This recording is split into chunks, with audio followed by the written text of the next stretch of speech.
طبعا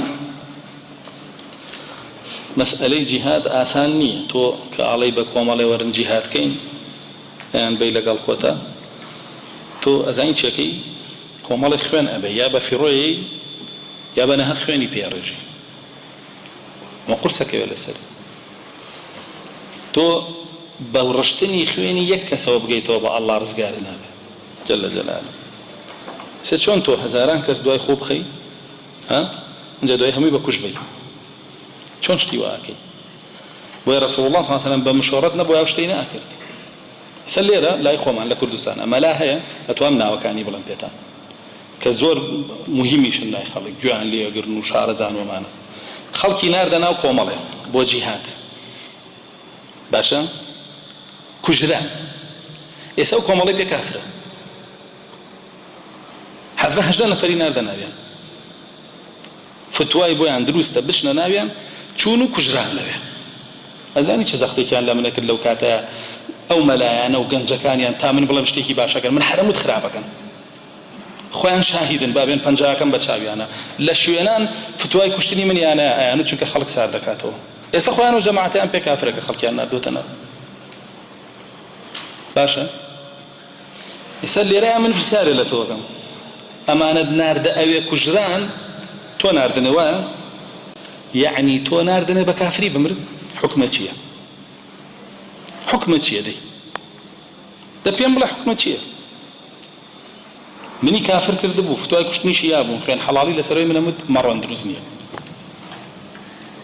خوي اي ناردنو اي برون جهاد با الله قسم دياني ناردو يجملا دوملا سيملاجني زور زور حتى هندي كان اسا بانطولي لبر كردوا مسقفوا دانشتوا باسي تكفيرك دانشتوا على خلق هيا باوكي خوي كافر كردو بوي شوبكا بعرزي خوي بيكي كده خلق هي كي كيال خلطان دي باوك كافره بوالد ناشئ وناس تو خو خلق يناد بوناو اوانه سوانو في قمراه سوانو في قمراه باشا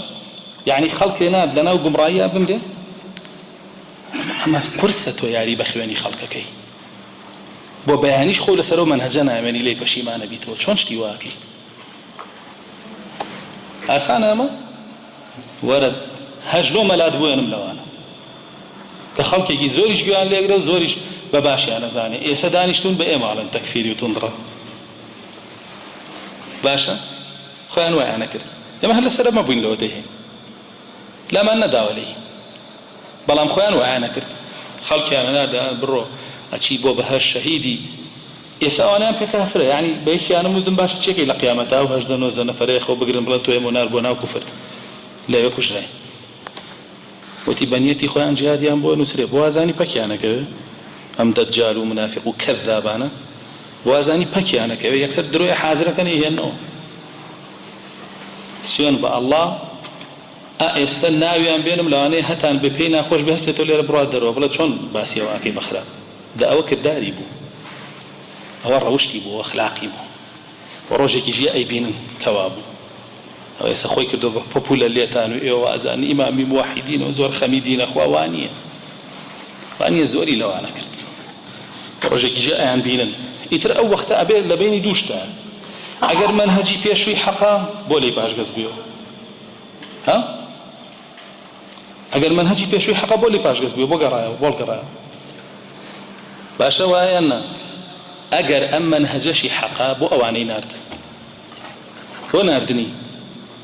اگر نيزاني جاهل بو بوكسيكر اصلا جاهل بو بدين بو دسي خستنا خواني خلقوا بو دمي خستنا خواني خلقوا خو امانه كتونا بدنيكي اگر يكي 4 كسي شان كشت بيزين كان هاتا مليتو جقال اخواني خوان